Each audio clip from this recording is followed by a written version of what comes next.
for it to come up. Let me see. You should see. Yep. And we are live, everyone. What is going on? Good afternoon. How you guys doing? Welcome to Pin the Gas. And listen, I'm so honored today to sit with the legend himself, Mr. Andy Ibbott. Welcome to the podcast, mate. What is going on? I think legend. I'm just a normal bloke. I'm just normal, absolutely normal. And everyone calls me a legend. Well, I don't think I am a legend. I think I'm just a normal bloke. Okay, I've been fast on a GP bike and so on and so forth. Yeah, but I am still. If you meet me, I am just a normal bloke. Yeah. I mean, I find that when I met all the racers, and I actually had a conversation with them. So right before we actually went live, everybody, I was telling Andy that man, I tried to meet up with him when I was at Cadwell Park. It was a dream of mine to always go. So I finally went. Actually, the story real quick. I was the first guest on Pin to Gas. We started it. It was just race reviews, and we started reaching out to the riders and getting the riders on, right? So, and I had listened to Dave Neal, Moto Pod, and all that stuff back in the early days. And so I was a fan, and I knew he was a press officer for OMG. So I sent him a friend request, said, hey, I'd love to have you on the podcast. And we hit it off really well, Andy. And then he invited me to Cadwell to come out there, and what an honor, right? So I went out and got my passport and all that good stuff, the hotel. And yeah, so I went out there, and it was a dream of mine to actually, I wanted to meet you, which I seen you in person, actually doing the podcast with Dave. But man, Shaky Byrne and Jamie Whitman, and it was it's hard for me to explain and put into words. All I can say is what an honor it is, right? To meet all these guys, and you find when you sit there and you're talking to them, they're just normal people. They are. But to me and everybody else that knows you, you're still a legend, Andy. Come on, man. Absolute legend. Proper. Look, let's get it straight. I'm normal. I'm normal. I know. So yeah, so listen, let's get into it, Andy. What at a young age, what age did you actually get into motorcycles and start riding yourself? At age of 14, a friend of mine introduced his road bike, which is a Gilera Trail. So it's partly trail bike. And we went out to a big field and got me on it, explained the clutch, explained the throttle, and how everything works. So I got on it. I went first, second, third. Brilliant. Absolutely brilliant. But he didn't tell me about the brakes. So the very first time I came across a hedge was me ploughing into it. That was my first time I rode a bike. And I must admit, I'll do it again. What fun, right? Yeah. That was great, extreme fun. And at 14, you just didn't have that sort of thing. We're going back. I mean, Christ, I'm 60 next year. So, and I bought it from him and kept messing around on fields until I was 16. I can get it on the road, and boy, oh boy, it was a machine. It was a machine. All the other people had FZR, not FZR, Fizzes, AP Suzuki's, AP 50s. They're all going flat out as fast as they could go. We got the carburation so bad, it was pissing fuel out of the exhaust. Oh shit! And I just loved that. I loved it. It's a good bike. Awesome. Yeah. So from the first time you did that, how did you become a journalist for MCN, man? Well, this is really interesting story. I did well in school to get all exams. I got top marks. I was then asked to stay on at school, to which I went, bollocks. I'm getting out of here, and jumped out of the window, made it across the ground and got on the bike and went. And I didn't really, I read a lot of writers. Well, I read them all, beginning from performance bike, fast bikes. I read them all. I was at a meeting, what do they call it? They all came together for a meeting. It was like a show, if you like. It was a show. And I met the guy there from Fast Bikes, and he was talking real sense to me. I thought, oh, I like that. How do you do it? How do you do it? I haven't got any. I've got A's in O levels. That was like you would get that, Right. And I thought, well, how do I join? And he said, oh, just come along. Well, like what? Bring, no, just come along. So I got my leathers, which were old Fogarty leathers, like old. Remember what was they calling them? What was it? It was so bad that it looked like somebody had thrown up over your leathers. It was that bad. And I went down to London, and I was introduced with 3 125 bikes. I rode those, write it all up. I handed it to Colin Schiller, the editor at the time, and he said, "Well, it was quite good." I did that for probably about 3 months. And in the end, I quit my job. I was working as a store manager in a video store. I said, right, sorry, I quit that job. And I said, right, whenever you need me, give me a shout. And from there, the ad guy, he convinced Colin that I should be given a go. And from there, I grew in both stature and everything else. It was good fun. It was really good fun. Yeah, so your time as a test setter, man, you get to ride all the cool bikes and get to ride about them and thrash them about. So, what's your most fondest memory of working for MCN and out there, just breaking the rules and speeding and all that good stuff? Well, the most that let's see, the one I always remember. I wasn't working at Fast Bikes or MTN at the time. I've gone into managing director of Superbike School, right? And I was asked by Paul Henning. He asked me would I ride the John Con Hopkins Superbike, not Superbike, MotoGP bike. I'm like, yes. You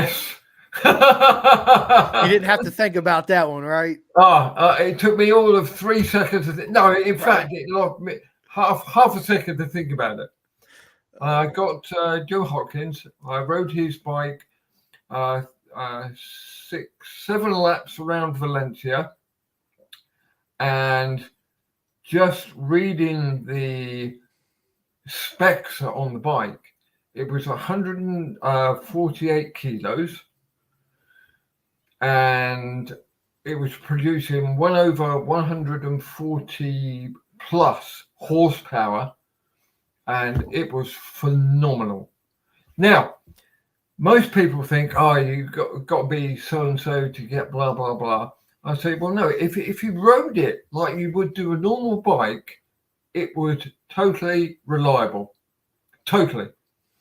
But if you ride it into the racing zone, shall we say, then it becomes an absolute animal. An animal. I mean, up to about 10 grand, it was okay. It was good. It was like an R1, something like that. Right. But once you got a road past its 10 grand, you get into serious horsepower, and you change click, you'll change gear, you click, and it's unbelievable. I have never ridden a bike so much. That was the most awesome thing. If you speak to road bikes, I'd have to say the R1. But for me personally, I'd take the R6. Why? Because the 600 is good enough to use all of it on the road, whereas the R1, you have to be careful where you use it. Yeah. But the RC, you could thrash the living daylights out of it. It was great fun. Great fun. Man, I couldn't imagine being on John Hopkins' MotoGP bike. What an experience, right? What an honor. And that was back in the time, everybody, before it was full blown Xbox and PlayStation modes on these motorcycles we have now, right? Andy, it's you got all these buttons and switches and all this snazzy jazz stuff. But back then, even on a MotoGP bike, they still had some of that, but nowhere near what we have now. No, Yeah. nowhere near. I mean, I didn't touch anything on the bike, and I rode it to 1.5 seconds behind John Hopkins' bike. Booyah!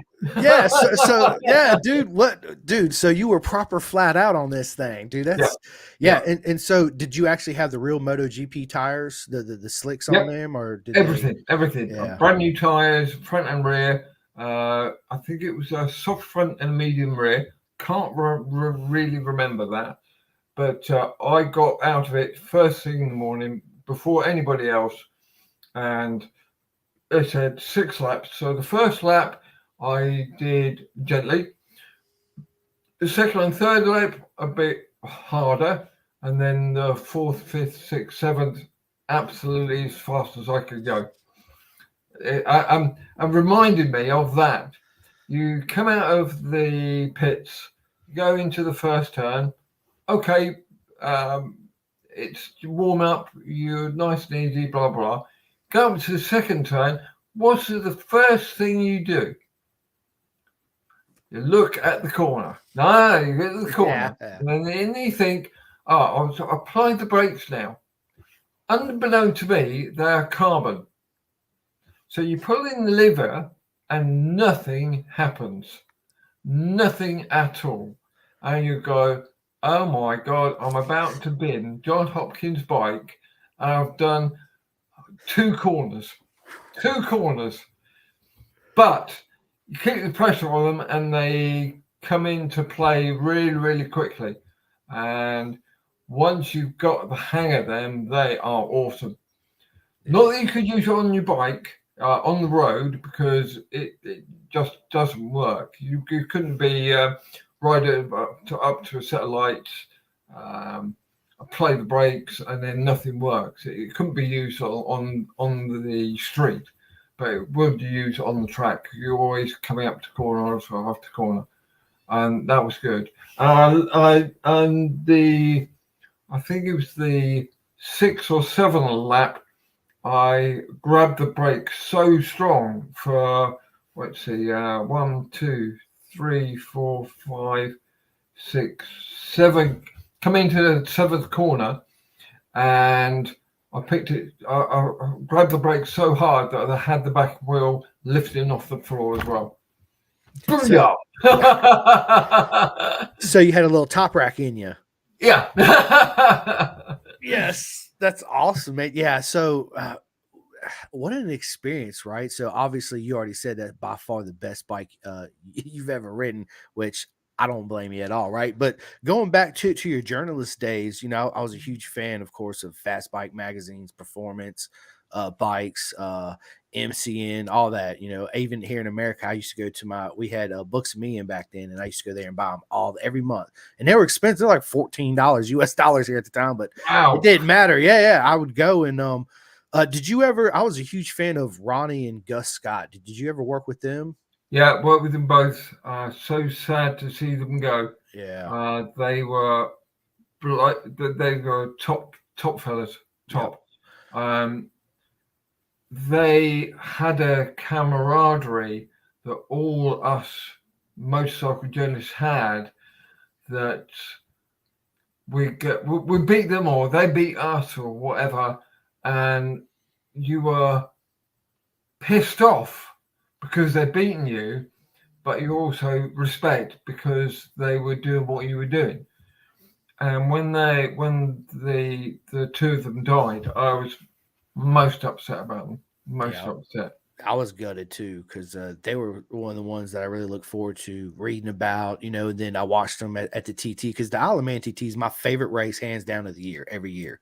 Oh yeah, Um, I, definitely. I love it. To me, it's the most beautiful thing you've ever seen on two wheels, minus Cadwell parking that mountain jump. Because when I seen it for the first time, Andy, bro, I was like, this is the most amazing, beautiful thing I've ever seen in my entire life. Like it's this is heaven right here. Like this is what it's all about. Yeah, Um, I remember racing that, and when I was racing on 250, it was okay. But when I on FZR 600, you top to get to the top of the mountain.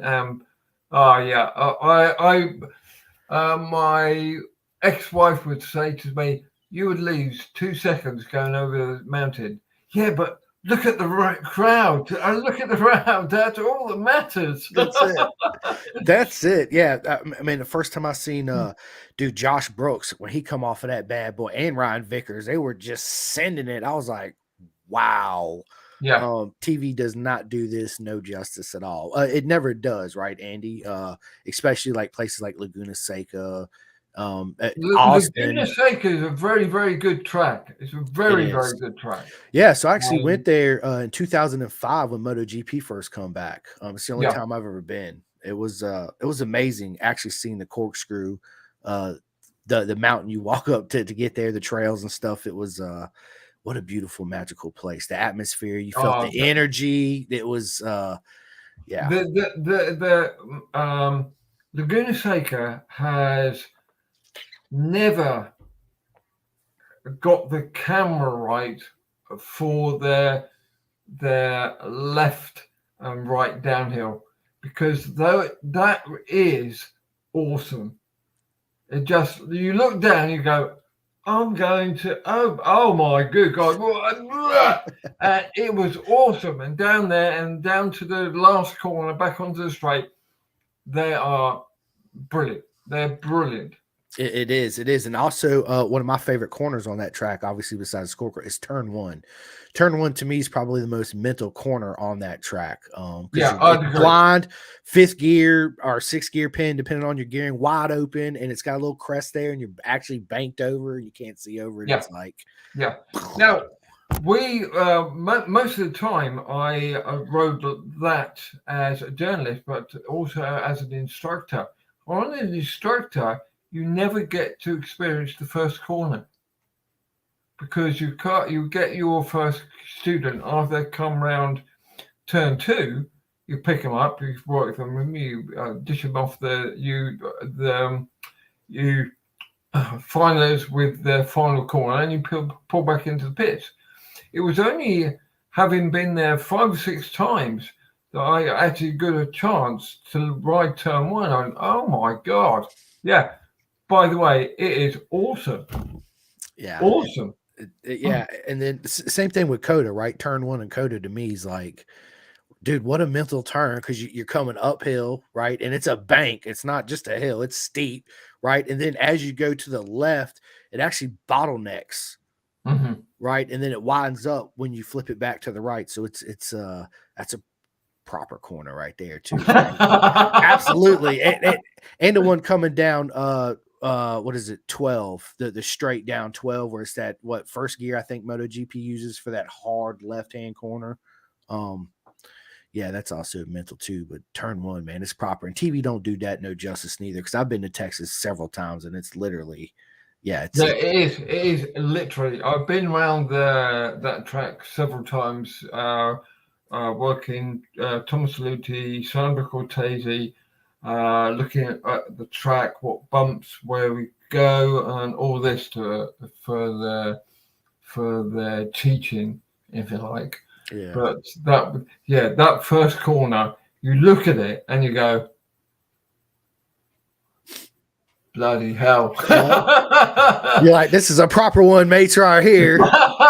Absolutely. Yes. Have you ever been to Daytona? I have not been to Daytona. No, hang on. No. I did go to Daytona once with Pirelli, with their got MCN hat on then. Yeah, I did do Daytona. Yeah. So I only did it once, but I did do it. Yeah. Yeah, I've never been. I'm trying to go this year. I might make it in March, but they also say that the baking there at Daytona is just phenomenal too, right? Yeah. I'd go with that. I'd agree with it. We had a similar sort of thing called Rockingham. Rockingham's now closed. It's defunct racetrack. But when that was open, that was close to the Daytona. But yeah, that's awesome. Yeah, but still, out of all of them, Cadwell's still my favorite, hands down, bar none. Because to me, Cadwell, it's Laguna too, right? But the history of Laguna, the way it started, the whole history behind Laguna is phenomenal too. But so is Cadwell, right? You got the father and the two sons, started out as a dirt track so they could ride motocross, and then it is what it is today, and they still got the original house. It's just so rich in history.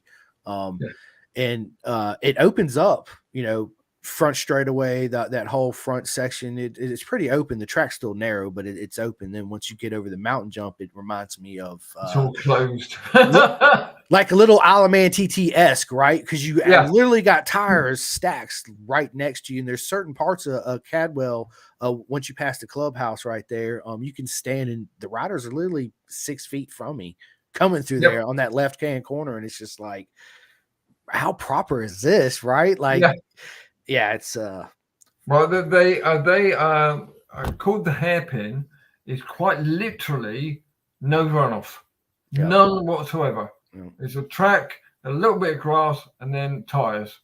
That is an awesome, but you don't want to crash there either. No, you don't. No, you don't. But what impressed me too, Andy, about Cadwell, of course, how narrow it was, is so I watched all the classes go out, right? And then when the first time the Superbike boys come out, it was night and day how much faster they are than anything else out there on the planet around that track. I mean, it was super impressive because I met Dave Neal, walked down by the mountain jump, walked down the hill, walked up there, met him and Jennifer, and then we went around there, crossed the bridge, and went to the right where they come out turn one, that fast left-hand corner.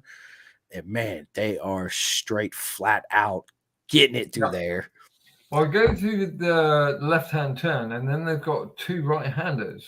And the first right, you can't see anything but sky. So if you're a newbie to then you've got to get the first part right to get the second right and down the hill. But getting that first part right, you have to have a memory on what it should be after the hill. It's there's a few places like that. There's down the hill, up the other side, turn right, then turn right again, and then it goes flick-flack into the left-hander, right-hander, and down the hill. Sorry, right-hander, left-hander, and then down the hill. It's that, again, you can't see anything but sky. But only for a brief second. It's more important on turn 2. Yeah, it's good. And they have kind of destroyed it, because when you go through the flick-flack, the chicane, you go downhill, left-hander, and then you go another chicane. But that chicane didn't used to be there. It used to be flat out from that to the chicane underneath the mountain. It slows them down a bit, but I like the take it away and put it over there, and I'll take my risk, Right? Yeah, I know. It's but man, Andy, it was to actually be there and see the bikes actually go around there was just it was a whole new level. It really was. It was proper. It really was. So let's get back into your journalism days, man. So Fast Bike magazines, MCN. I mean, did you ever work with Shaky when he actually No, Shaky took performance my bikes? position. Shaky took my position. Oh, okay, that's right. Yeah. Because I Yeah. remember watching a video with Shaky on a TL 1000S. Oh, good God. Yeah, on the streets, just riding wheelies past this black Ferrari, I think, with a chicken. You remember that video, man? That's old school, Yeah. proper VHS. Yeah, yes, I've been a fan for a long time. It was, yeah, man, and dude. So, did you ever take journalism in school to learn how to write, or when they No, gave you the job, you just winged it and just wrote down what you felt? absolutely not. I read at school, read well, but I never thought that journalism was anything for me. So when I got the chance, it was all hands on deck because what's journalism? I think it's not journalism because then you can write for the Telegraph. It's journalism that's based on the bikes rather than the other way around. Yeah. I think so. Back then, at the end of the 90s, everybody was looking for a fast biker who could then write, rather than it would be like with bike and classic bike, they had the writer first, then the rider. Whereas with ourselves, performance bike and superbike, us three turned it the other way around. Which made it head and shoulders above any other magazine out there at the time, hands down. Oh, at the time, we were the for while I was working there, we were the best British magazine across every country in the world. Yep, absolutely. And I was definitely a fan. And I got, dude. So Andy, I got big plastic bins downstairs in my basement because I never threw away any of this. So I literally got stacks. Even with you in the magazines downstairs in my basement, man, I never got rid of them. Yeah, I can't, man. I can't do it because to me, it's history. It's part of my dude. Two wheels is just my life. It is what it is, and I feel like if I would sorely miss it, man. Like a piece of me would be gone, right? So, like when I die and I go, they want to burn them or whatever they want to do, fine. But while I'm here, it ain't gonna happen, Captain. Yeah. Yep. I've got level fast bikes. Level the first one through I think is to the 40th edition, not edition, magazine, and that's all got it's got Shaky. It's brilliant. I've got them all here. Yeah, me too. So we have a really good one. The best one here in America is Road Racing World, run by John and Chris Ulrich. Yeah, I know him well. I know him well. Yeah, definitely. Yep. We went out on a Honda's VFR, and we worked. I forget where we worked, but we went over the Hoover Dam. Nice. And I got his the main stand off of his bike, and we were doing about 90 miles an hour. I scraped it along the floor, and he thought something had fallen off his bike. And I remember that. That's awesome. Yeah, I've met Chris. He runs the M4 Suzuki team out here, and actually got a good buddy that actually works on them. Dustin, he's actually the head mechanic for Tyler Scott. Okay, yeah. So yeah, it's dude, they're awesome people, man. Well run team, but the magazine, man, I've been such a huge fan of, man, Road Racing World out here because man, they reminded me a lot of you guys, but you guys were absolute the nutter of the bunch, man. You guys were awesome, man, for sure. I was like, dude, these guys are out here. Like I always dreamed of like coming over there just to hang out with you guys for a day during a test ride on a motorcycle ride because I couldn't imagine what went down The only thing during we those had, rides. the only thing we had with fast bikes was you can go and you can test them, but test them to their limit, and sometimes beyond their limit. Uh, we crashed and made up for some ridiculous amounts of crashing, non-crashing. It was it was hard. It was hard for our bodies, and our mind were going, yeah, come on, you can do better than that. Right, and everybody talking trash. You're like, oh man, yeah. Yeah. So during your time on all those test rides you did, what was your favorite bike, the most bike you actually looked forward to test riding? It'd have to be the 16-inch wheeled Honda Fireblade. The 900 Now, I RR. hadn't been in the job that long.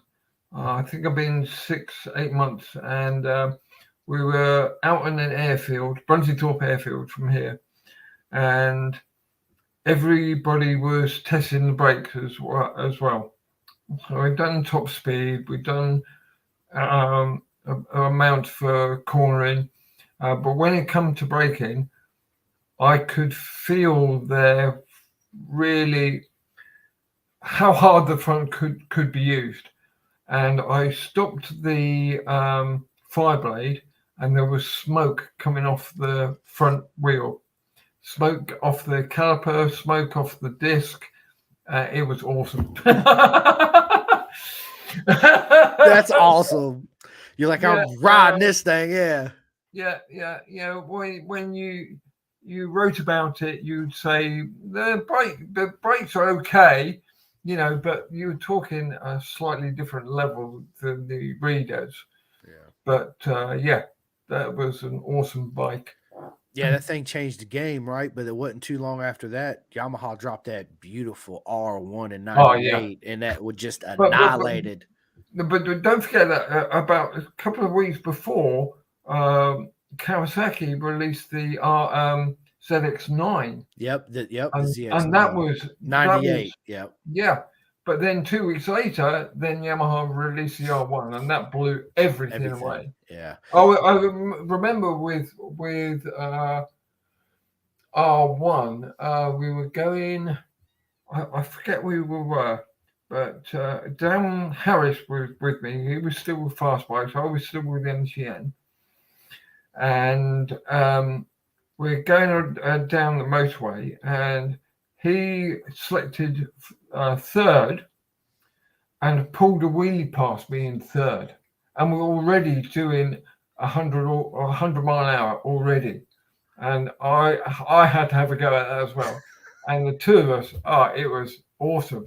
And then they had the R1, they had the celebration, you've ridden the R1 around the racetrack, you've ridden it while cornering, you've ridden it road riding, and they held a competition that one journalist would win the R1, provided you filled a piece of paper with stickers of this, stickers of that, but all with bikes. Now, I don't drink. I don't do it. I mean, I stopped drinking when I was 18. I stopped it. And everybody else was absolutely paralytic. And I was spreading out, and I got all but one missing. I couldn't find it anywhere. Could not have other journalists, anybody. And in the end, I became the winner. I got myself an R1. Do you still have it to this day? No. He's like, no, unfortunately not. But dude, what a proper weapon that thing was. Oh, it still is to this day. If anybody threw a leg over that bike, yeah, you'd be like, bro, yeah. It was awesome. It's that, and of course, my favorite bike of all time is a 916 Ducati, right? Whose is it? It will be mine. It will be within the top 10. Within the top 10. The MotoGP bike comes the best, and then the KX 250. Kind of, well, it's motocross really, but it was all designed for the road. So it was a trail bike, with more with an emphasis on the enduro thing, Right. And you got to have this. One of the best small bikes I rode was a Honda Monkey. Yes, those were proper. Dude, those are proper. They actually released those here. That you can go down off the showroom floor and buy one here in America, but they're like $6,000, I think. It's crazy for a little 50. Yeah. But what a bike, man. You look at it to this day and you're like, bro, yes. We complete and utter hooligans were on it. I did it topped. It was 40 miles an hour topped, but we pulled stunts you could anything you could do it on that bike. Yep. Anything. Yep. It was totally fun. Fun. Proper bike, right? So after the journalism and all this, and I know you're also a book writer, right? And so yeah, why don't you tell us about your books you got?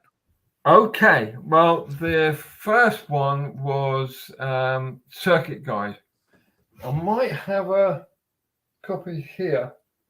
It's a bit rainy and swans and everything else. It's in the cupboard over there. And that was a guide to circuits in the UK, like Cadwell, like Brands, like Oldham Park. It would be each corner, and you've got to have a turn point, a braking marker, blah blah blah. That was my first book.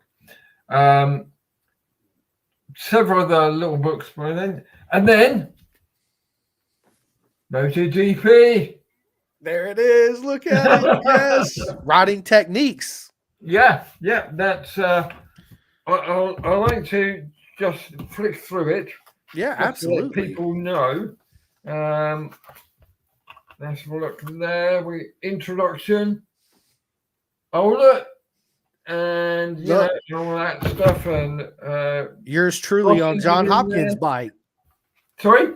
I said yours truly on John Hopkins' bike. Absolutely. And they've got all sorts of everything, braking. What else is this?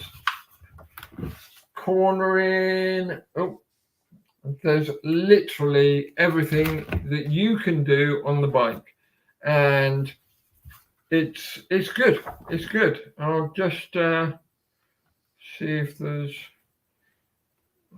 chapter 10. Here we go. That way. Women in racing ahead. Yes, I know, right? So the new FIM, the women's, I think it's good. I think you hit your mute button there, Andy.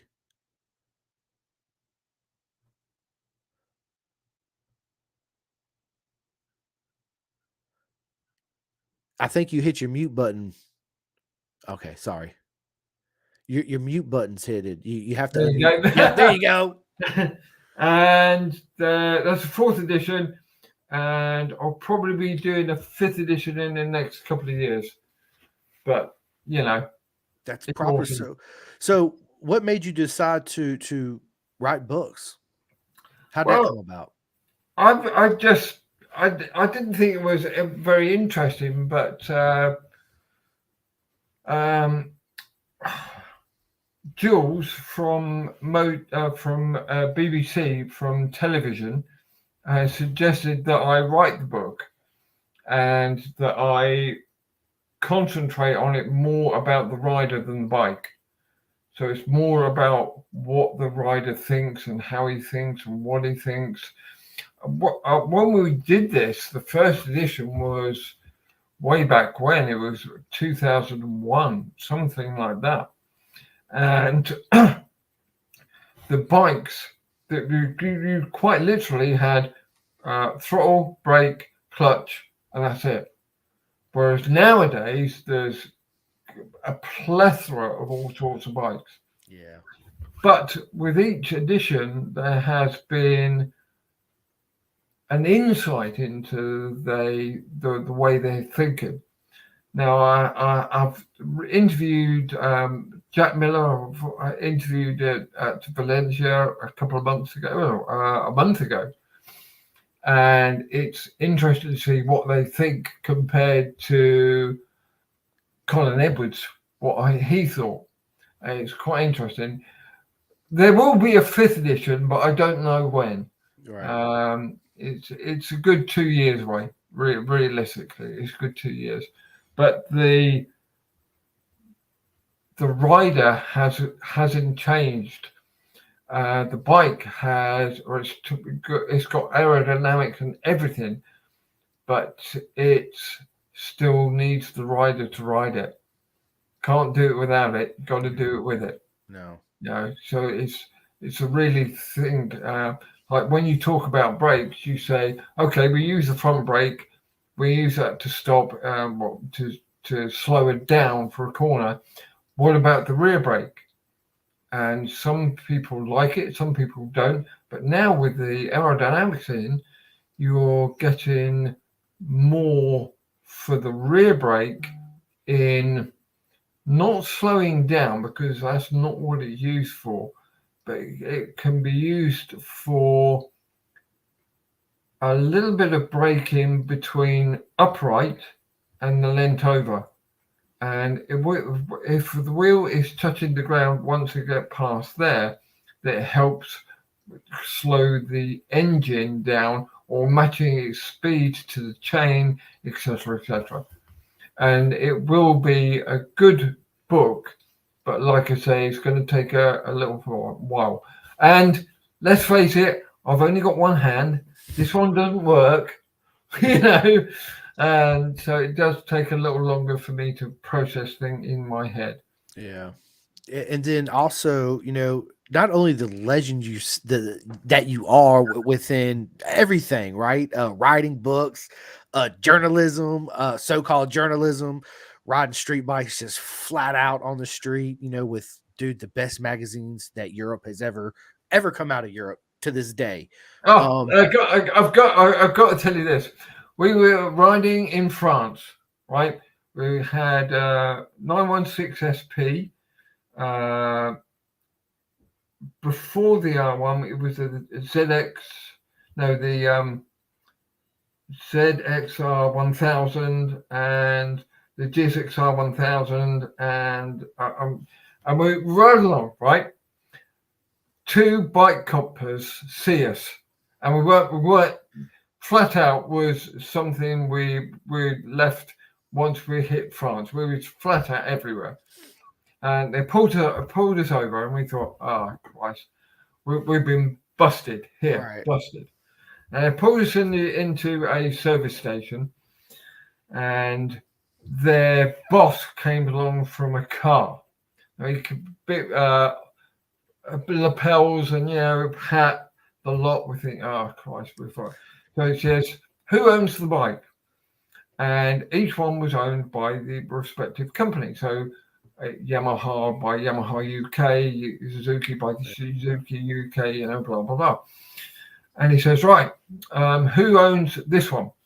I was riding the Ducati. I said, yeah, Ducati, they own it in Italy, blah blah blah. He said, okay, what size helmet are you? Well, like, medium. Right. Can I try it on? you're like, what? He took a hat off, put a helmet on, and rode the SP for a good 20 minutes. He came out and he goes, awesome, just awesome. And we never got tried. We got busted. It all got, and that is just awesome. It's just awesome. That's proper, right, dude? I wish we all had encounters like that when we're doing wheelies. Well, always show respect. Always show absolutely. respect. Yeah, They're gonna get you one way or another, but show respect. This is true. Show I'm really sorry about that. Blah blah blah. 9 times out of 10 you get away with it. Yeah. But don't start again, because you'll Right. get nowhere. You You'll get get nowhere. You'll get them cuffs on you, get in the back of the that's car. it. You'd be like, damn it, man. Yeah. Yeah, man. So listen, Ducati's, like I said, it's always been my favorite bike. Actually, my first Ducati was and I told everybody growing up, I'm gonna get a Ducati. Nobody believed me. They're like, yeah, okay, whatever. Yeah. Well, so my first one was a 748 2000. What a proper bike, man. I remember, I'll never forget the look on everybody's face when I pulled up to work on that bad boy. Everybody was like, what? I was like, yeah, baby, look at me, right? It was a proper weapon. It's tiny, right? It was beautiful. After that, I got a 996, which is my favorite still out of all of them. And then I had a 1098S, and now I have an 848. Cool. But man, what proper weapons they were. And I never had any like major mechanical breakdowns or issues that you read the horror stories on. My 996, okay, I take it back. It left me stranded the second proper ride after I bought it, about 50 miles from home. Because why did Ducati decide to do this? I guess cost effective, but the quick disconnect, it was plastic, the 90-degree. Yeah. And yeah, I come outside of the service station. We were eating lunch, and there's just fuel everywhere. And I was like, oh, you got to be kidding me right now. And I already knew what it was because I read horror stories about them, right? But yeah, of course, I bought the aluminum ones. I think they were from an Envy Augusta, and they tapped right in. And yeah, man, it was fixed since then. It's aluminum. No. It's aluminium. There you go. Thank you for thank you. So, man, dude, Andy, what a life, man, in the motorcycle world. On top of that, dude, we ain't even touched base on the whole coaching aspect, right? So how did all this come about? And of course, I already know you worked with Keith Code, correct? Yeah. Yep. Worked with Keith. I got an email off of him 2 weeks ago that's talking about rear brake, and we discussed it. He's top class. Okay, I suppose you call it religion. It doesn't affect him personally. He's a good guy. He's really, really good guy. And as long as you made it out to him that you're not a Scientologist or any of that, we got on great. We get on really, really well. And I went to him to do a fast bikes feature on schools, because there was nothing in the UK at that time. Yeah. Nothing. And he spoke about it, and we said, well, come on and do some schools. So we come over to the UK, did a couple of schools, went back. I went back 3 months later, and he said, why don't you become our UK school?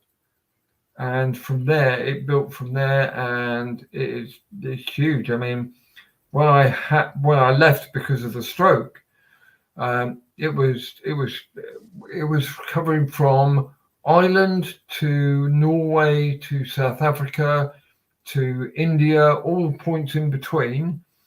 Plus, I've been given the the honor, if you like, of being Thomas Luthi, and with Thomas Luthi, we managed to get first place, world champion. It's like booyah. Yeah, we got Thomas Luthi, Sandro Cortese, he was also a world champion. Leon Camia was a British champion. We taught in him, and of course Valentino. The GOAT, the legend himself, man. So yeah, I was going to bring it up, but you did, right? How did all this come about, man? You meeting Valentino, bro. So I named my son Hayden Rossi after Nicky Hayden and Valentino Rossi, because they're my two favorite riders, right? The Kentucky kid. What a brilliant soul he was, right? He was absolutely fantastic. Yes. We interviewed him for the second edition of MotoGP bikes, and he was absolutely on it, every single bit. He was fantastic. He really, really, really was. Yeah. And it is so sad to hear him going. He is, man. He he appears every time about on my computer when it comes to it's his anniversary. You know, just to let him. But he respect. Absolutely Respect. nothing but yeah, yeah. I was honored to have met Nikki several times. I got my dad actually got a signed helmet. I got a signed book, the book that come out with all the brothers and their stories, and then I got the Earl book that he released before Earl passed away. I actually got Earl to sign it, and Nikki was gone at the time, but I got Roger to sign it too as well. Yeah, actually was fortunate enough to actually meet Earl. And man, what a conversation we had, man. He talked my head off. I mean, just straight talk. I was like, hey, Earl, I'm a huge fan. Next thing I know, I'm 45 minutes and we're just like this, right? He was, yeah, he was man, just being in presence of that, you just feel this warm energy. It's intoxicating. It really is. Yeah, it is. There's one thing that people don't understand about motorcycles is whether you race it or whether you don't.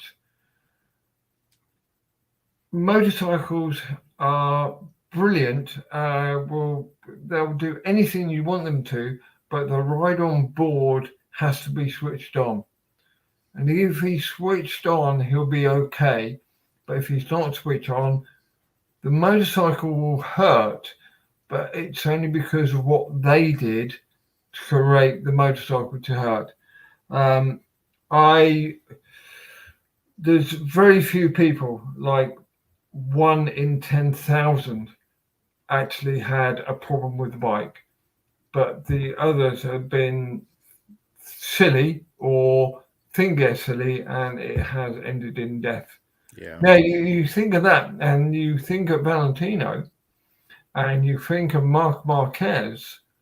Both, I think Marquez actually is a championship higher than Rossi, but Rossi is still racing cars, and Marquez is putting together all the bits and pieces that he's broke over the years. He's okay. They're both very, very quick riders, very quick, but Rossi is he's got an aura. He's only had, I remember the time the Ducati bit him and he broke his leg. But that in Marquez was here, there, everywhere. A broken eye, I broke my leg. It's unbelievable. So he's going to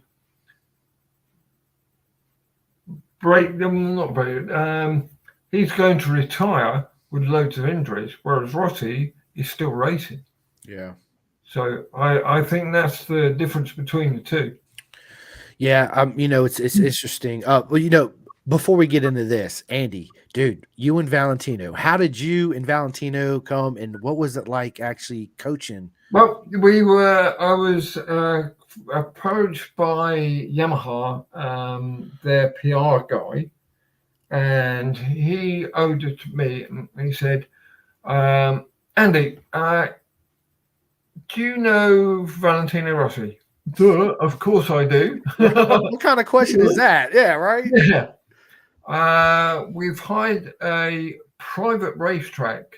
Do you want to have a go with him? What do you mean, go with him? We teach him. Well, yes. And we went out there. We went to Spain. I remember in the first time around the track was in a Fiat 500. I've still got the video. Who's driving this Fiat 500? Rossi is. And how was that? Oh, it was amazing. It was amazing. Everything. And then when it came to actual testing, there was an R1 which I was riding and an R6 he was riding. We did all the photos, the PR bit, and I asked him a series of questions, and the one that I really was with him was, why do you now you have Rossi? You want to Rossi, just the two of us. Why are you putting the left leg out and occasionally the right leg out when you're approaching a hairpin or miss, I don't know, wherever? Why do you do that? Because he has swap it around. I'm asking him what he's doing, and he sat there and he said, I've put my leg out for no other reason than other people looked at it and they think that must be a reason. So I kind of remember his name, Nicky Hayden, or all the era, Jones Toseland, etc., all started to stick their leg out too. And now with electronics, there is a reason to it, and I agree to the reason. But back then, when there's no electronics, it was just mind. I'm not going to say, sorry, mind fuck. Right. No, you're good. Yeah. Yeah. Dude, which what he was, dude, Rossi was the master of mind fucking everybody. I mean, it was just, there was nobody around that could touch him. Okay. Was he French? I can't remember his name anyway. He managed to almost get him on the title, but Sete Juvenile. That's a bit Bernal. And it was just awesome. It was just awesome. And what I liked about it was I spoke to him like I speak to you. Your Rossi would speak to you back. He wasn't like a footballer who's like, who the fuck are you? Yeah. He was like, whatever, how you ever, whatever. He was brilliant. He was absolutely brilliant. He really was. So what did you take away from that day of working with the GOAT himself? What did you? Right. What did Andy learn from this? To be honest, I learned to be even more humble than I already was. With Rossi, he would put on his helmet. He would put on his gloves. He would bend himself into doing his knees before got on the bike and everything like that. And he invented a lot of these things that now they take, the current copper riders take for being granted. But it's all come from Valentino Rossi. He is godsend. It's godsend. It's simply humbly, but very carefully. The one thing I love about Rossi, right? He could be smiling, he could be joking, he could be laughing across the paddock, laughing at the crowd, blah blah blah, and he will be with it always. But the moment the visor goes click on his helmet, then he turned into Valentino the bastard Rossi, and he will do anything to get that guy in front, get rid of him. He will do anything to release that. And the moment you got him back in pits and he clicked the visor up, he'd be happy, smiley, blah blah blah. So these two Rossis, Rossi is friendly, he's PR, but the moment he clicked that visor on, boy, there was just two bikes for that bet, an R1 and R6. He was an R6, I was an R1. He turned around, I was going to have some fun on the bike, right?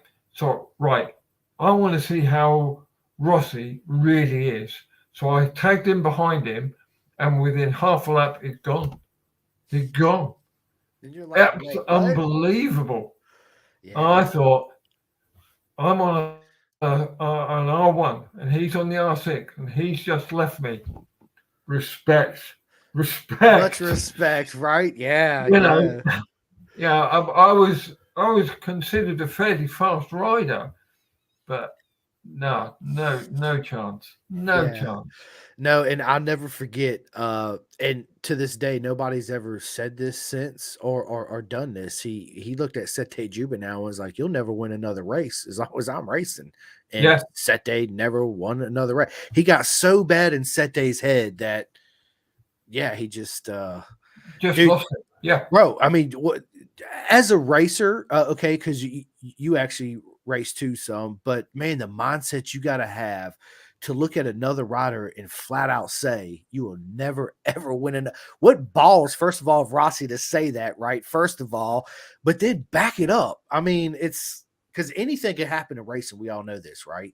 Um, that to me just was like, yeah, dude, there's nobody. And plus what Rossi did for the sport, you oh know, yeah, you could huge. go to any town pretty much anywhere in the world and go up to a grandma and a grandpa and say, who is number 46? And they'll be like Valentino Rossi, right? I Yeah, mean, yeah. uh, you know, as far as Marquez goes, of course, I'm a huge Rossi fan. Got a Rossi tattoo. I actually got a Ducati and Marco Simicelli tattoo. Cool. Yeah, cool. Yeah, So Simicelli was another huge favorite of mine. You know, we yeah. all know what happened. I actually met Marco in '08, first year Indy. Um, and at a Brazilian restaurant, Andy. And I'm sitting there and I go up to go to the bathroom, right? And I come back and I look over and dude, I was like, are you kidding me, right? Mark, are you kidding me right now? So I ran back over to the table and I'm just shoveling food in my real quick. My dad's like, what are you doing? I was like, dude, Marco Simicelli's over here. I'll be outside because I'm waiting on him to come out the restaurant.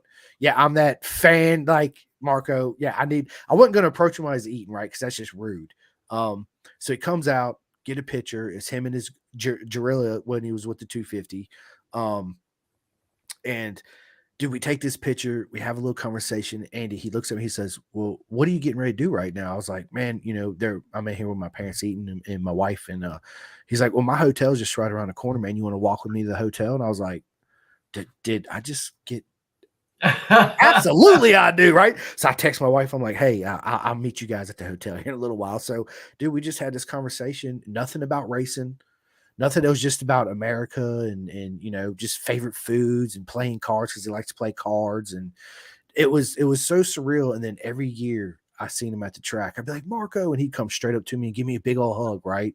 Fast forward 2017, Texas.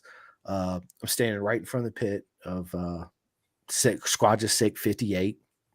Paulo's over there.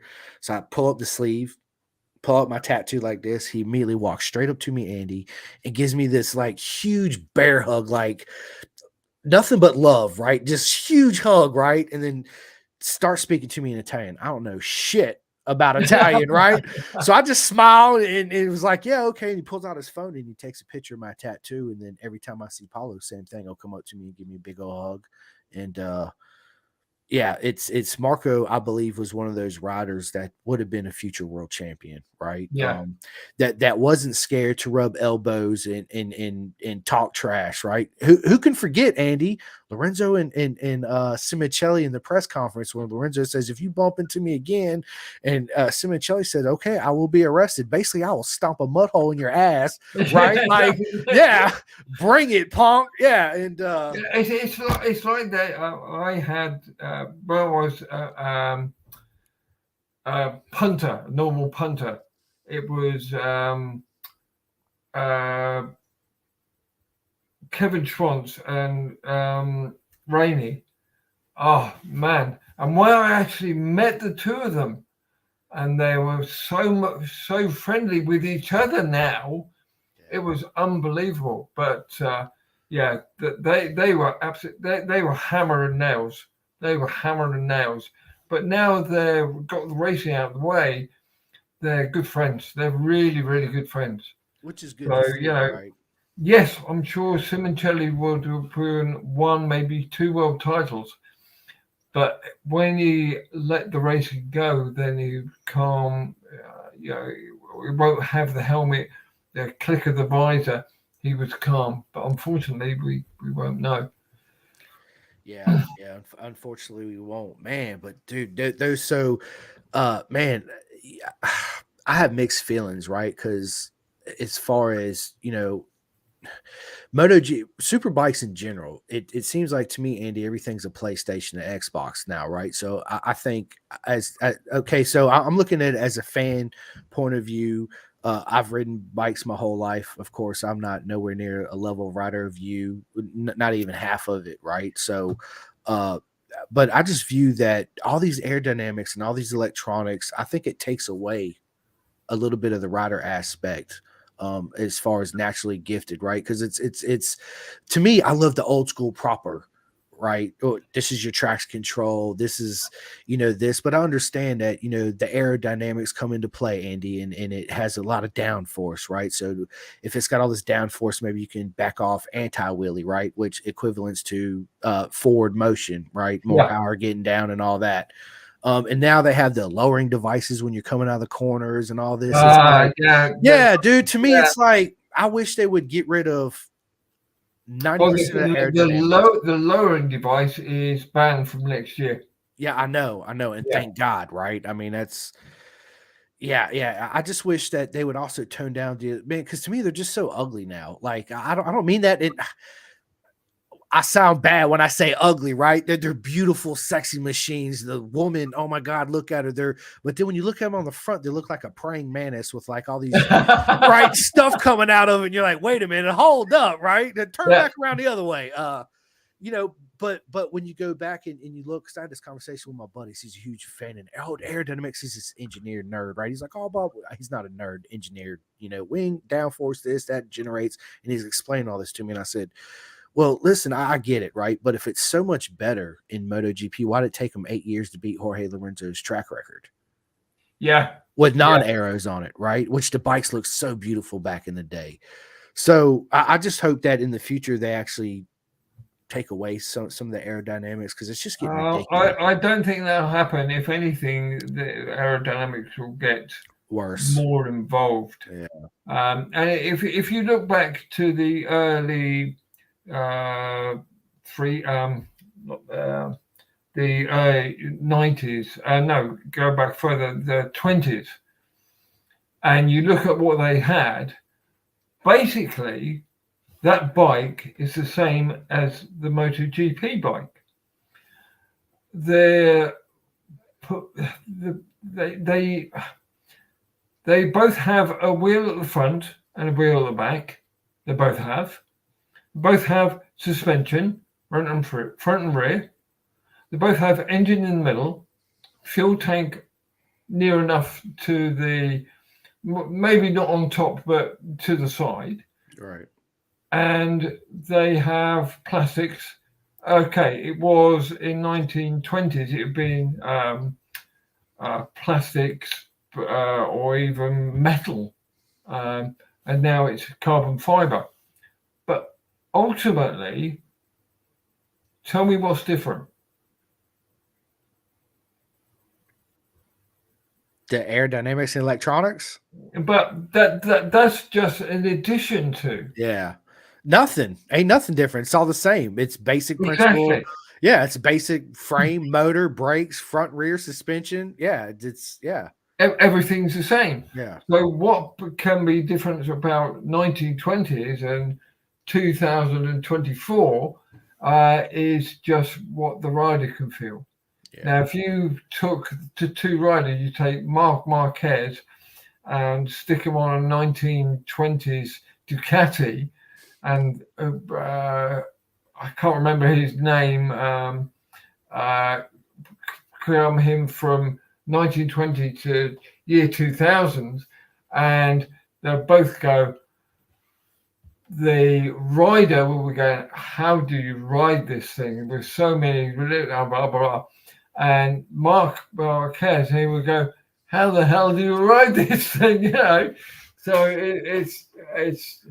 it's the same, but it's different. Yeah, yeah. No, you're right. I just, man, I'm just such a fan of the old school proper, dude. Listen, I loved it when you had the Prius RSV Melee and the Suzuki TO 1000R, the RC51, the 916, and you had the 750s, right? Man, that would to me, those were the heydays of racing. You had the Carl Fogarty, and which murdered everybody, and then he went on to the Honda, which was a dumb mistake. I always thought you should have stayed Yeah. with Ducati, but that's another conversation, right? Yeah, and then but as we progressed, of course, everything got faster. The electronics got more. Yeah, it was just exciting because you don't see no more sideways back tire just smoking like Gary McCoy on the Yeah. Kawasaki Yeah. MotoGP. Who would ever forget that? When he's Yeah. coming around the corner, and even the commentators are like, "Holy shit! Did you see that rear tire smoking? Oh my god, what is going on?" Right? And he's just and then finally, Bridgestone. I think it was Bridgestone at the time realized it might have been Michelin that as the tires rotate and smoking, it's not heating up anymore, right? It's actually But generating now it'll be controlled by the electronics as to how much it can go. yeah, and Only the rider is completely in control of that. So maybe he comes out the last corner and he's got first place by a country mile, but he will still have to change the electronics, change that mapping to see how it's going to smoke to go over a rear line. But you have more control over that, just that, and opposed to that. Yeah. That has a little bit more control, but getting buttons on the right is equally as good as getting the control, maybe the throttle. Excuse me. Excuse you. Yeah, no, yeah, you're right. It's we're just going into, man. I wish MotoGP would take away, like I said, Peter Marsh. So, do you know Peter Marsh and Jake Marsh? Yeah. So Jake, so they're really good mates of mine. Actually, this is Jake's shirt right here. They actually run my Pendergast logo on their team shirts and their bikes, man. What an honor, man. I always say it all the time on the podcast because, dude, it was like the best year, dude, I've had this year, man. Coming out there, meeting everybody, and just, dude, Andy, you can tell it's such a good time. But Peter says, let me pull up his comment right here. He says it's all health and safety. The wings aren't there to make them go faster. Yes, it does create more traction, increasing downforce, but it shows the sport is trying to improve safety, giving the rider more grip and traction at the track. True, but I don't think it's a health and safety issue. I think it's more the rider wants more and he gets more from the bike. Somebody can give it a health and safety issue, but I don't. I personally don't think that's the issue. The issue is that it gives the rider more control, but I don't think it's a health and safety issue.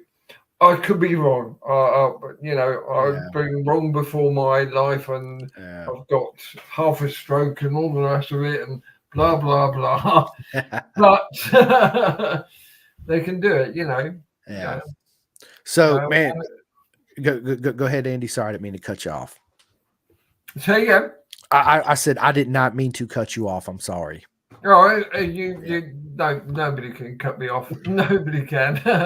That's awesome. I can be naked. I can be anything you want. I know that's right. Yeah, I know that's right, man. So yeah, listen, we got 2024 is going to be super exciting for all classes, right? BSB, MotoGP, World Superbike. I mean, we ain't even touched on Top Rack BMW, Johnny Ray on the Yamaha, Mark Marquez on the Ducati. I think that real quick, man, so we've seen 2023 Ducati put themselves in a predicament, Andy, right? We all know that with Jorge Martin, because the factory Ducati team did not want Jorge to win the title on a he's on a factory bike, but just not factory colors. Okay. Yeah, I understand. Yeah. Yeah. And then, but now they got Mark Marquez on the Grassini Honda, which we already know he's gonna be up there, right? He showed good signs during the test, but now they're even more of a predicament because what if, let's just say, Marquez wins the title on a Grassini, which will be the first, if I'm not mistaken, privateer non uh non-factory team to win a title in MotoGP, correct? Yes. Okay. Yes. Now, let's say he does it. Now Ducati's got to say, okay, now where do we put Enea Bastianini because Marquez is Yeah. coming to the factory team, right? Which I think next year is going to be even more. We're going to see Davide with no fingers at all, right? Heart monitor at like 240 beats per minute all the time. Yeah, it's going to be it's going to be a great season, man. I'm glad DG finally got a ride because he totally deserved a ride. I thought the performance he put on towards the end of the season. Yeah, it's going to be good years, man. I think it's going one of two ways. The first way is to win everything. Real world champion, top hole. But the rider on the bike, he asks the bike for more than he gets. And he could end up being a crasher.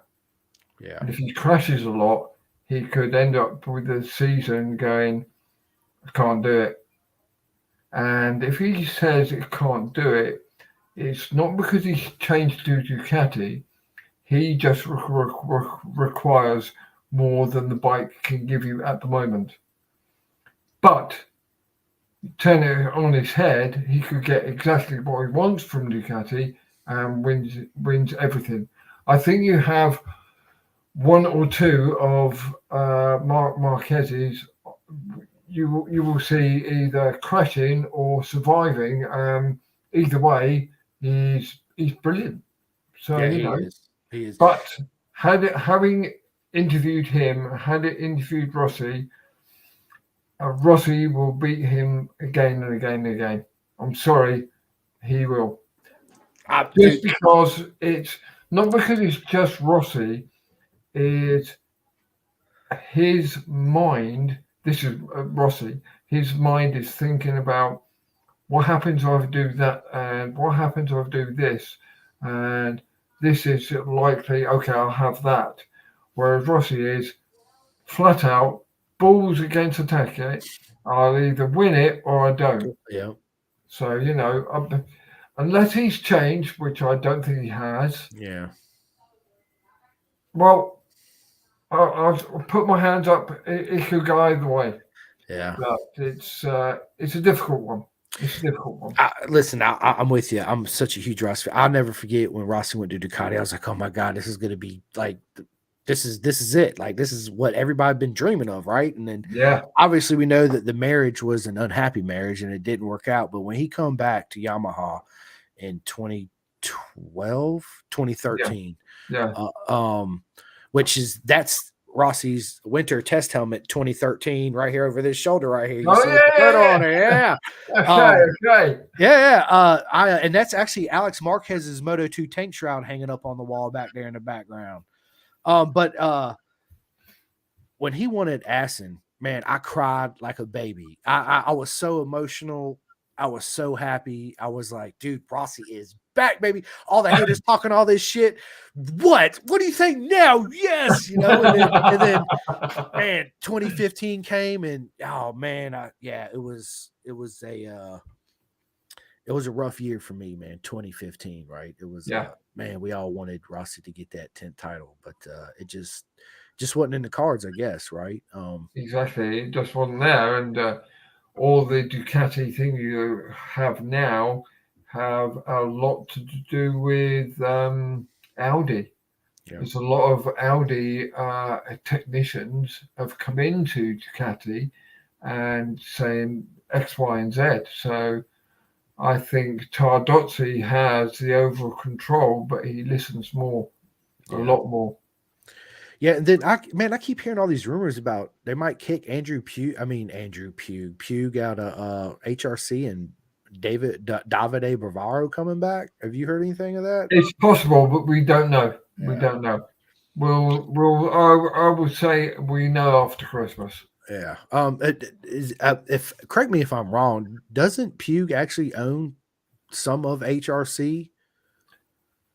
I honestly can't say. I don't know whether it's Yeah, true or it's false. It yeah, could be either way, but I yeah. can't possibly say. Well, listen, Um, Andy. I want to talk about what Andy does away from motorcycles.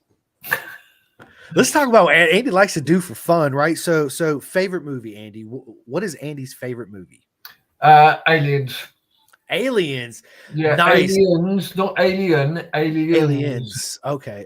I like man, I always loved the first Predator movie, right? That was a Yeah, classic that's pretty movie right cool. there. That's Yeah, pretty yeah. cool. Uh favorite books.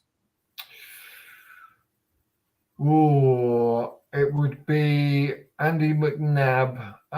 His first writing in being in Iraq. Yeah, I like my books. I like to think they all reflect a person's life. I don't deal with not historical, with books that are handwritten that X, Y, and Z. This is like it's Andy McNabb. He's a true hero. He's a lot. Wayne Rainey, Kevin Schwantz, all them books. Yeah, yeah, Yeah, I used to read a lot, but now we live in the digital world. So now I do yeah. I do all my audio books, right? So man, I got every Guy Martin because I'm a huge Guy Martin fan, right? I got all his books. Dude, Shaky Byrne, which is a legend to me Yeah. too, man. I got his book. I got John McGinnis's, Joey Dunlop, Michael Dunlop, Michael Rudder. I mean, Ian McPherson, dude. Those are my favorite books. I actually just got done listening to. You ever heard of David Goggins? Yes, but Yeah. He has a book called Can't Hurt Me. Actually, one and two, man. Those are like motivational books, right? They're like yeah. you can do it, this and that, and I love them. But then I got done listening to Randy Lanier. You ever heard of Randy Lanier? No, I haven't. Okay, so Randy Lanier is this crazy American guy back in the 60s and 70s that raced race cars and got into IndyCar, but also was a drug smuggler of marijuana, right? Yeah. And dude, it's just like he takes you on this wild ride. It's one of those strap yourself down, prepare to have a good laugh and some oh shit moments, right? Really good book, highly recommended. It's and now I'm actually listening to Adrian Bourdain, Hmm. his book, which is really really good. Yeah, it's really good. So Netflix series, are you watching anything on Netflix these days? All the time, and it's all to do with space, and it's completely out of there, and that suits me just fine.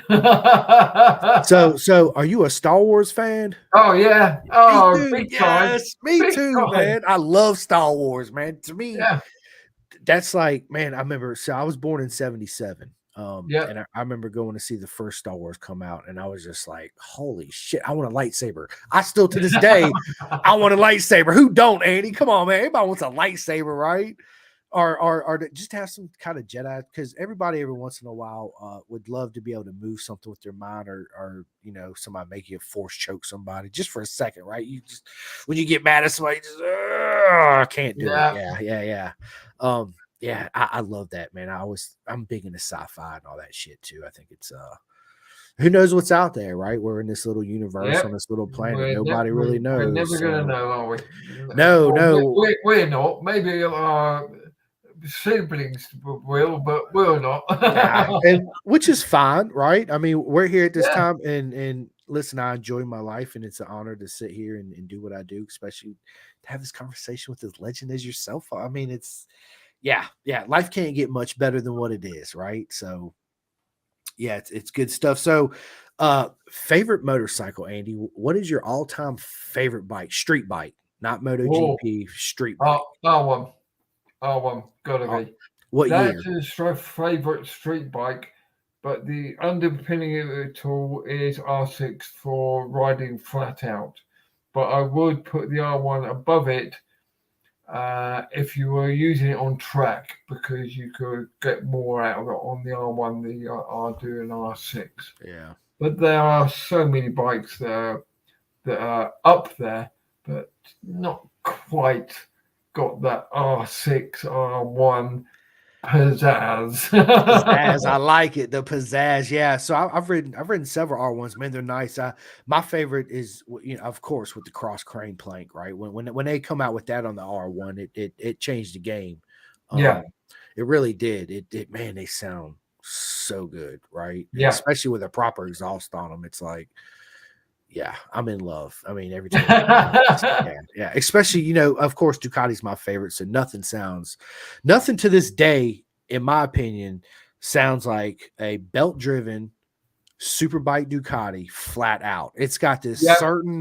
this certain deep, like just everything about it. It's different, even to the new V4 Ducatis. They don't have that. Okay, so leathers. Leathers. Yeah, What's my leathers? Oh, the yeah. leathers in the background. My leathers is 100% Alpine Stars. What's Okay. yours? So, man, I had a Alpine Star suit. Actually, Andy, I need to get a new one. I need to do some. I'm not bullshitting. I do, but it was my last one was an Alpine Star. I also had a Day and Easy one. I got a set of the Day and Easy Torque Out boots. I have the Alpine Star back protector. Man, as far as glove goes, my favorite gloves are the Knox hand droids, the kangaroo, Yeah, because yeah. man, I tell everybody the feel you get from these kangaroos is just it's another level on the controls. It really is. And then, of course, as far as my helmets go, I got my Rossi helmet. I got the new HJC Alpha one, the FIM homologated Red Bull one. But this leather suit hanging in the background is my man Eli Colby that races Yeah. in Moto America. He gave it to me and signed it, and so of course I got to display it up on the wall. But yeah, so I actually got me a new pair of the Alpine Star SuperTech R boots. Yeah. And I haven't tried them yet. They're actually in my And closet. I noticed behind your ear is a off-road one. Off track. Yeah, there we go. Off track. Yeah. My mate Dave Neal off track shirts. Yeah, hanging up right there. Yeah. And then I got my mate Cameron Oh, Fraser that just won the GP2 title. And then my man Jake Marsh right here. Yeah, man, I yeah. got a lot of them. Yeah, I got I got Miguel Dumel up there in the background. Right there goes Joey Dunlop. Yeah. Yep, I got a picture of Johnny Ray at Cadwell Park right there jumping the mountain course. I got Carl Fogarty. I am a diehard fan. I got, hold on. Speaking of Lorenzo, check this out. Everybody, Jorge Lorenzo is in the house. What is up? You like that, didn't you? Oh, that's brilliant. Yeah, man. So I'm a man, dude. Andy, I'm such a nerd when it comes to two wheels. It's my life. I try. So it's something that I'm blessed that I found such a passion for something, right? Because I feel like a lot of people in this life, Andy, don't have a passion, and to me, I feel like it'd be lonely if I didn't have this passion I had for anything. It don't matter what it is. You could paint, you could color, you could build. It don't matter. But I remember the first time I laid eyes on two wheels, and I was like, what is that? I was little. I grew up in the Navy. My dad was a fighter pilot. He F-14 off the top aircraft carrier, just like Top Gun. And he used to take me riding, and I'd be 3 and 4 years old, and they'd go look for me. I'm not playing with Legos. I'm out there hanging out with the motorcycle. I want to go. Let's ride. Let's the old Honda commercial. Who wants to ride? I want to ride. That was me. Let's ride. I want to ride. And it's just it's something that it changes you on the inside, just like when you become a parent. There's something inside you that just clicks, and it builds more. as the years go by, you fall deeper and deeper in love with it, and sometimes it's confusing, right? And it's a love-hate relationship, and it's it's just proper. It's hard for me to put into words what motorcycles have done for me in my life. Yeah. My mental state. I got bad ADHD, but I can focus on motorcycles all day long. I can sit here and have this conversation with you and think of nothing else but being in the moment. Now, as soon as we leave here Yeah. and I go back to work, oh, it's like right everywhere. But it when it comes to two wheels, there's nothing like it in the world. It's really not. It's yeah, so it's and I find like there's people that are really passionate about it, true fans, and then you got like it's just like any sport, right? You got people that just want a motorcycle because it's cool, and I'm always trying to. So my main goal too for this whole podcast is I want to give back to the sport as much as it's given to me, right? So I want to Oh I want yeah. to I want to reach out and interview all my heroes from back in the day. Hey, what are you guys doing now? As fan this and that, but also Andy, I focus on a lot of all the up and coming kids. That's the main Yeah. reason, right? So I get a lot of the junior cup kids coming on, giving them a platform, giving their voice out there and getting them out there. Plus it helps them when they are future champs. They're used to talking in front of people, in front of a live audience and all that good stuff because they are the future of our sport, right? The Yeah. Jake Gagnes and all them's already made them. Yeah. Let me just hold on. That one. That one. That one. That one is. There you go. Yeah, dude, I just seen you post that. That was That's last last week. week. Yep, That's last last week. week. Yep, he was Yeah. out there working with them. And that was 7 years ago. Well, that's not quite 7 years ago. It's longer than that, but yeah, good. Yeah, Which reminds me.